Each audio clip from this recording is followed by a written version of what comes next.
안녕하세요. 감동사연 채널 왈칵입니다. 꾸준히 한국과 각별한 인연이 있는 외국인 분들의 이야기를 생생하게 전달하는데 힘쓰도록 하겠습니다. 이제 오늘의 사연자분 모셔볼게요. 사연자분 안녕하세요. 안녕하세요. 저는 이탈리아와 프랑스를 오가며 관광 지원 서비스 및 굿즈 개발 사업 회사를 운영하고 있는 다니엘이라고 합니다. 오늘 제가 이렇게 왈칵 사연에 출연한 이유는 저를 나쁜 길로 더 이상 빠지지 않게 이끌어 주시고 사랑을 보듬어 주신 분을 소개시켜 드리고 싶어서예요. 제가 이 세상에서 가장 사랑하는 분이시죠. 다니엘님에게 정말 귀한 분이신 것 같네요. 이제 다니엘님의 사연 본격적으로 함께 알아보시죠. 저는 태어나기를 이탈리아 3대 마피아 중 하나의 본거지인 나폴리에서 나고 자랐습니다. 제 아버지는 알코올 중독자에다가 분노 조절 장애를 가지고 있었죠. 아버지의 술로 인한 폭력은 거의 하루도 빼놓지 않고 반복되었어요. 마누라와 자식은 매로 다르려야 된다라는 마인드를 가지고 있었죠. 거의 매일 술을 마시는 아버지는 정상적인 일도 하지 않고 술 살 돈을 벌기 위해 일용직 근로만 하셨죠. 부모님의 부부싸움은 날이 갈수록 강도가 세졌어요. 어렸을 때 저는 아버지의 폭력과 부부싸움이 오로지 제 잘못으로 일어나는 일인 줄 알았죠. 돈은 없고 힘든데 저는 배고프다며 계속 보채니 아버지는 나는 일한다고 힘들어 죽겠는데 저 놈은 잘 처먹어서 문제다라는 말을 입에 달고 살았습니다.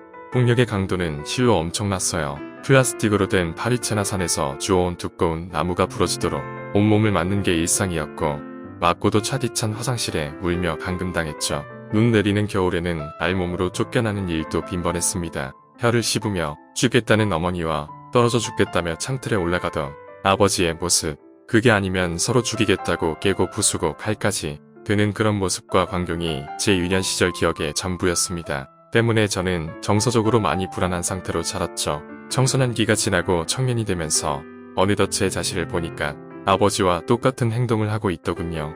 폭력은 무서운 마약과 같아서 어느 순간 본인도 모르게 내재화된다고 하더군요. 습관처럼 체득하여 가정폭력은 학교폭력이 되고 학교폭력은 사회폭력이 되었습니다. 저는 공부는 예전역에 내팽겨쳤고 문제아로 성인이 되었죠. 그리고는 자연스럽게 암흑의 세계로 빠져들어갔습니다. 이탈리아 나폴리의 마피아 갱단에 가입해 들어간 것이죠.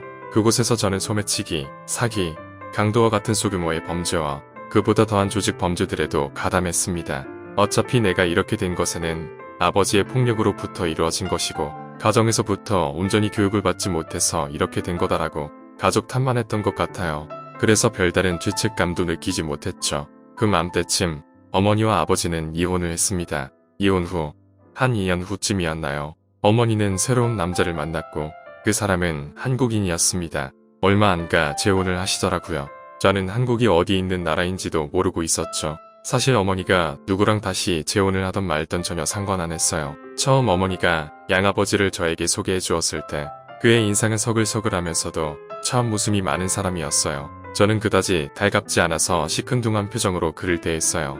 양아버지는 저에게 이제 내가 너의 든든한 지원자가 되어줄게. 한번 믿어보렴이라고 웃으면서 말하더군요. 저는 콧방귀를 끄며 그 말을 무시했죠.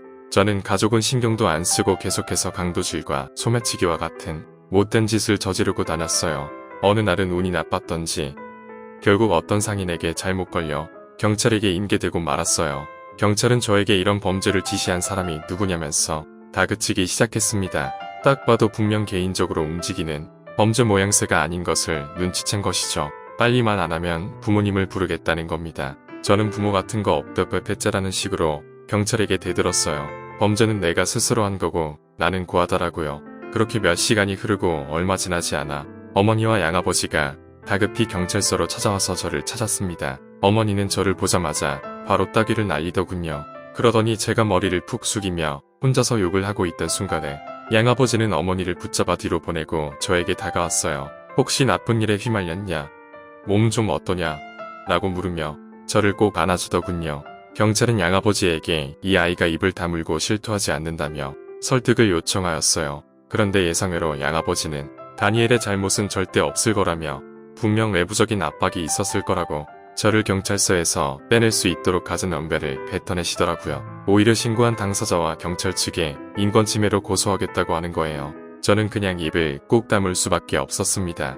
경찰은 결국 저를 경찰서 밖으로 내보낼 수밖에 없었습니다. 밖에 나오자마자 양아버지는 제 두 손을 꼭 붙잡고는 집에 가서 우리 진솔하게 오늘 일에 대해서 이야기해 보자고 했어요. 다그치려고 하는 것이 전혀 아니다. 잘못된 길을 바로 잡기 위해 함께 노력해야 하는 부분이라고 저를 진정시키면서 설득하더군요. 충분히 그런 일을 저지를 수 있다.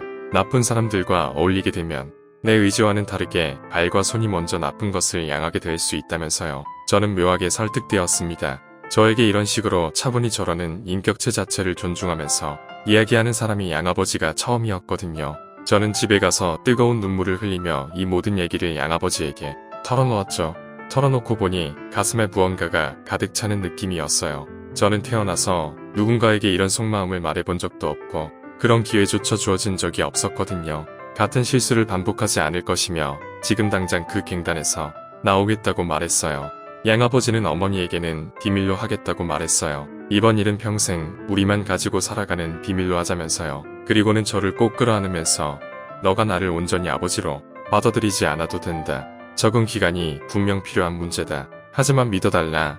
나는 너가 마음을 열어줄 때까지 한 자리에서 묵묵히 기다릴 것이며 너가 공경에 처했을 때 언제든 나서서 도와줄 것이다. 이렇게 말하면서 오로지 자신을 믿어달라고만 말했어요. 제가 살면서 누굴 믿어보아겠습니까? 낯선 감정에 조금의 두려움은 느꼈지만 그것보다 더 두터운 신뢰감이 쌓이는 거예요. 어떻게 피가 하나도 안 섞이는 남의 자식을 자기 자식처럼 대하며 위로해주고 보듬어주는지 참으로 놀라울 따름이었죠. 저는 그 뒤로 더 이상 범죄를 저지르지 않았습니다. 대학을 가기 위해 공부에 열중했죠.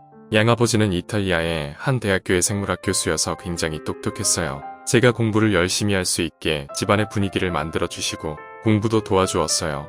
그래도 저는 공부를 안 해서 그렇지 공부를 못한 거 아니었었나 봐요. 공부에 재미를 붙이기 시작하고 2년이라는 시간 후 제가 원하는 대학에 학과에 합격했지 뭡니까? 학교를 다니며 정상적인 사회화라는 것을 겪게 되었어요. 가정이 화목해지니 제 안에 있던 폭력성도 사라지더군요. 학교에서는 스터디 모임도 주최하고 건전한 교우관계도 맺었지요. 말 그대로 갱생한 겁니다. 그리고 아버지는 제가 졸업할 때쯤 하고 싶어하는 일에 지원도 해주었어요. 본인 젊을 적부터 어렵게 모은 돈을 저에게 투자하였지요. 뭐라도 해낼 아이라면서 어머니의 만류에도 불구하고 제가 하고자 하는 사업에 돈을 보태주었어요. 저는 양아버지의 도움으로 사업을 번창해 나갔고 반드시 완전한 성공을 이루어 양아버지에게 보답을 하고자 다짐했죠. 그러던 와중 저희 가정에는 큰 시련이 생겼어요. 양아버지가 심근경색으로 갑자기 쓰러지신 겁니다. 저는 그 연락을 어머니에게 받자마자 중요한 미팅 자리를 박차고 한 걸음에 양아버지에게 달려갔습니다. 알고 봤더니 양아버지는 선천적으로 심장이 좋지 않아 미성년자 때 2차례나 한국에서 심장 수술을 받았다는 거예요. 다행히 목숨에는 큰 이상이 없다고 하지만 저는 일본에 있는 아버지가 걱정이 되어 어머니를 집으로 돌려보내고 양아버지의 간병을 자처했죠. 저의 간곡한 마음 덕분일까요? 양아버지의 건강은 날이 갈수록 좋아졌고 3달 정도 입원을 한 후에 상태가 많이 호전되어 퇴원을 하였습니다. 저는 제발 건강해달라며 제가 성공해서 호강시켜드리겠다고 이 은혜 보답할 때까지는 제 곁을 어디든 못 떠난다라고 말했어요. 양아버지는 별다른 말씀 없이 은은한 미소를 지으며 너만 건강하면 된다 라고 하더군요. 다행히도 그 이후로 아버지가 쓰러지거나 건강상 입원할 정도로 몸 상태가 악화된 적이 없었습니다. 양아버지의 힘을 받아서 그런 것일까요? 제 관광 지원 사업은 5년 만에 이름만 들어도 이탈리아 내에서는 알만한 기업으로 성장했어요. 그리고 양아버지와 어머니에게 은혜를 보답하면서 잘 지내고 있습니다. 강남에 빌딩을 구입해 양아버지께 드릴 예정입니다. 양아버지가 이제 빌딩 관리 같은 쏠거리만 하시면서 편안하게 인생을 보내셨으면 좋겠습니다. 저는 지금도 가끔 양아버지에게 묻곤 해요. 저는 피가 섞인 아들도 아닌데 저를 위해 왜 이렇게까지 해주냐라고요. 항상 양아버지는 이렇게 말씀해 주었어요. 피보다도 진한 건 우리가 만나게 된 인연이다라고요. 한번 엮인 운명과도 같은 너를 끝까지 돌보는 것이 부모가 된 도리가 아니겠니? 저에게 이 같은 값진 사람을 보내주신 하늘에 감사함을 느끼고 그 사랑하는 사람이 한국인이어서 그런지 한국에 대한 애정이 더 생기는 것 같습니다. 제 사연은 여기서 마무리하도록 할게요. 다니엘님의 귀한 사연 잘 들었습니다. 가정의 평온과 더불어 부모가 어떤 사람이냐에 따라 자식의 인생은 한 끗 차이로 바뀌는 것 같습니다. 다니엘님의 가정이 항상 행복만 가득하길 바라겠습니다. 지금까지 감동사연 채널 왈칵이었습니다. 감사합니다.